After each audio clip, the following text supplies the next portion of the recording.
विराट कोहली न खेलिले मु भी खेलिबे नाही टी20 विश्वकप एमिति किछि प्रतिक्रिया रखिले अधिनायक रोहित शर्मा।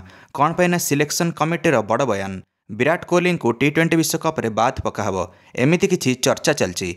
तो बीसीसीआई को लगुच आगामी हेबाकु थिबा टी20 विश्वकप रे विराट फिट बसिबे नाही।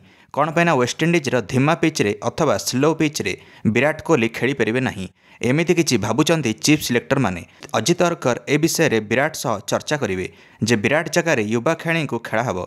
किंतु सेपटे अधिनायक रोहित शर्मा कहले जदि विराट खेलिबे नाही ताले रोहित भी खेलिबे नाही टी20 विश्वकप अधिनायक पद मध्य छाड़ीदेवे। रोहित कहले विराट बिना टी20 विश्वकप जीति हेब नाही। विराट कोहली सर्वाधिक रन कर सारी गत 4 टी20 विश्वकप रे।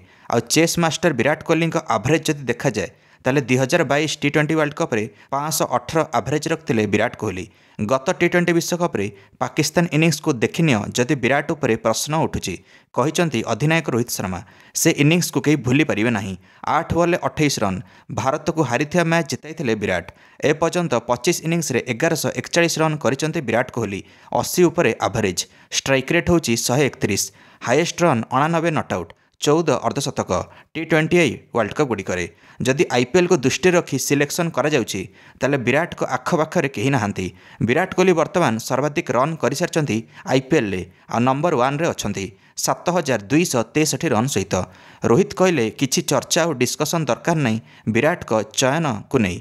से 17 वर्ष हेलाणी भारत टीम को योगदान दे आछंती तांको खेलिबा निहाती दरकार। दर्शक बंधु मैंने आपण मैंने निज मंतव्य कमेंट दे वीडियो को लाइक और चैनल को सब्सक्राइब करदेवे समस्त क्रिकेट अपडेट्स। धन्यवाद।